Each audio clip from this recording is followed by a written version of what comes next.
everybody, Kat here for Lifted Up Today, and it's Saturday morning. I hope you're having a wonderful weekend. And I am going to just get started here. We are in, let me move that up a little bit. I'm losing some of my head. There we go. I am getting into Genesis 13 with you this morning, and we're going to do a review. And we are looking at Abram inheriting the land of Canaan here. Now, Abram, up to this point, if we look in verse, now we're in chapter 13, we look in verse 2, it says, Abram was very rich in livestock and silver and gold. Now, back then, it's significantly... wealth in the ancient world was measured not by land owned, but by the size of one's herds and possession of silver, gold, and jewels. And Abram had accumulated quite a bit along the way here. So God's just really blessing him with this. And so what started happening after a while, the number one question that I had sent out was, describe the problem which arises between Abram and Lot. And if we look in verses 1 through 7, we can find the answer to that.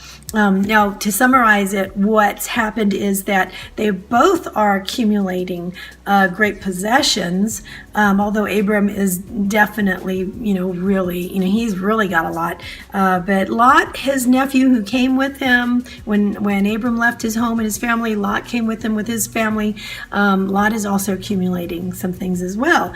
And so what's happening is that their herds are starting to multiply, and the herdsmen that were watching over the sheep or whatever kinds of livestock they had started quarreling with each other. Abram's herdsmen versus Lot's herdsmen, and they were fighting over, well, your sheep are grazing on our area and theirs are grazing over here, and that's your area. And there was a little bit of conflict there. And I've often wondered why they couldn't just share the same area, but okay, people are people, and some things like this come about. So what happened was, now as being the older man, if we go into the number 2 question, number 2, Abram as the older man has the right to choose the best land. How does his action here demonstrate a greater confidence in God's promise to take care of him? And we find that answer in 8 through 13. And basically, Abram could have said, I'm the older man here. I get to choose. This area over here is lush and green and just beautiful. I'm going to choose this, and you take what's left, Lot. It's only right. He didn't do that. And so let me read you Abram's answer here, because it's very, very interesting. He says, oh, wait a minute. Let me start on the page before. Abram said to Lot, please let there be no strife between you and me, and between my herdsmen and your herdsmen, for we are brethren. Is it not the whole land before you? Is not the whole land before you? Please separate from me. If you take the left, then I will go right. If you go right, then I will go left. So he gave the first choice to Lot. And so that's really, says a lot about the character. And if we look at a character study here, look at Lot versus Abram here. If we let's look and see how Lot handled that. So Abram said, you make the first choice. And Lot lifted his eyes and saw all the plain of Jordan, that it was well watered everywhere. Now this is before the Lord destroyed Sodom and Gomorrah. It was a very beautiful, lush land, like the garden of the Lord, like the land of Egypt, as you go toward Zoar. Then Lot chose for himself all the plain of Jordan, and Lot journeyed east. Okay, so they separated from each other. Abram dwelt in the land of Canaan, and Lot dwelt in the cities of the plain, and pitched his tent even as far as Sodom. But the men of Sodom were exceedingly wicked and sinful against the Lord. And we're going to see a lot more about what happens to Sodom because of that in chapter 19 in a little bit. But so character study, look at Abram versus Lot. Lot chose to take the best for himself. So it's just very interesting, and then Lot also wanted to pitch his tent near the cities. He wanted to be near where the hubbub was. And I don't think it probably wasn't that big of a secret that there was wickedness going on in there. But so I just think it's kind of like interesting, the two And Abram, of course, he knew God had his back, so he didn't have any problem giving up the best area of land, to his nephew. So that was just really interesting. And then now let's go on to number 3. What renewed and expanded promise does the Lord give to Abram? And that's in verses 14 through 17.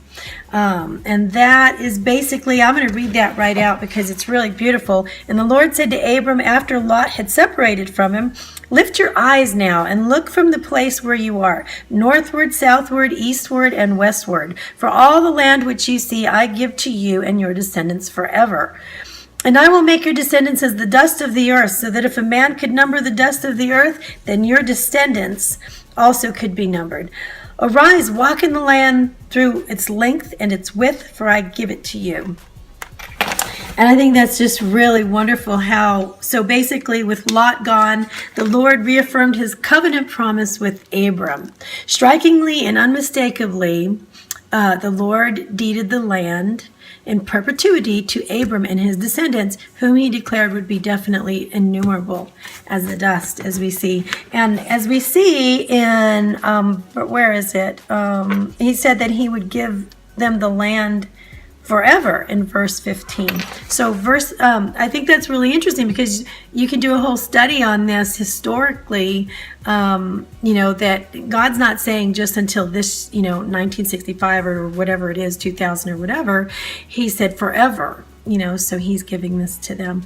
And so it's just very interesting. I won't get into that too much. Let's go on because the next verse I think is amazingly interesting, and that I think can be overlooked. Verse 18, then Abram moved his tent and went and dwelt by the terebinth trees of Mamre, which are in Hebron, and built an altar there to the Lord. So what we see from that, we could probably read over that, but not realizing that what we're really seeing here is that it's saying that Abram was devoted to worshiping God, to his worship to God. Because every time something happened and every time the Lord moved him or the Lord spoke with him and communicated with him, he would build an altar, he would worship the Lord. And so that's just that's really wonderful, and as we were seeing in our Matthew study, the word worship, because a lot of people will say, what does worship mean? And we can go to the dictionary and see what that says, but when we look at the Bible, when we see what Jesus says in our Matthew study, he tells the Pharisees, go and learn what this means. I seek mercy, not sacrifice. So basically, it's a heart issue. God wants our heart. He wants our devotion. He wants us to love the Lord your God with all your heart, mind, soul, and strength. Anybody can build an altar. Honestly, any kind of a mason can build an altar and not even care about what he's making. But it's what Abram's doing. That's just as significant of where his heart is. It's really a heart issue. When Jesus is telling the Pharisees back in Matthew, when he says, I desire mercy, not sacrifice. Well, that's telling me that even the act of sacrificing, that wasn't even worship. That was not what God wanted. He truly really wanted their heart. This is what he really wanted. That's what they were supposed to be doing that for. They were supposed to be devoting themselves, heart and soul, to the Lord, and they weren't. So anyway, a whole study could be done on that verse 18 right there. It's just a really wonderful verse. Let's go on to the application questions. How can Abram's experiences in chapters 12 and 13 encourage you to entrust your needs more fully to God? And for me, I answered that in 3 different parts. Number 1, to trust in God as the provider, as our provider, because Abram knew that God had his back, so he didn't quarrel about getting the best land. And he was selfless. His character was selfless and thought about the other person more than himself. So that brings us to the number 2 point, my number 2 point, which was to mimic Christ in being more selfless, because he was the ultimate example of selflessness, and continues to be. And number 3, my answer is to surrender my need and my want to be personally offended. This is what I really want to expand on for just a second. And that is the fact that, and let me, while I'm talking about that, it makes me think about Facebook. Because Facebook is a playground for the personally offended. And it can be a great place to keep in contact. For that reason, I love it. But basically, what it's become, especially now in the political climate, is it's a place to air what personally offends you. And then when somebody answers how they're personally offended by that post, somebody will else answer how they're personally offended by their post. And pretty soon everybody's personally offended. So it's just very interesting, as it's a place that I think that is we need to be careful about, when we're moving into. If we go to 1 Corinthians 13, verse 5, in regards to love does not behave rudely, does not seek its own, is not provoked, and thinks no evil. And then let's go to Matthew 5, verse 44. Jesus says, "But I say to you, love your enemies, bless those who curse you, do good to those who hate you, and pray for those who spitefully use you and persecute you." And that's not speaking about specifically a criminal action or military aggression. That's kind of another subject, but this is about not being personally offended. And Abram actually showed that kind of character back here. And that really being able to show that character stems from us having a faith in God that is all encompassing, that we totally entrust our happiness and our joy to his hands.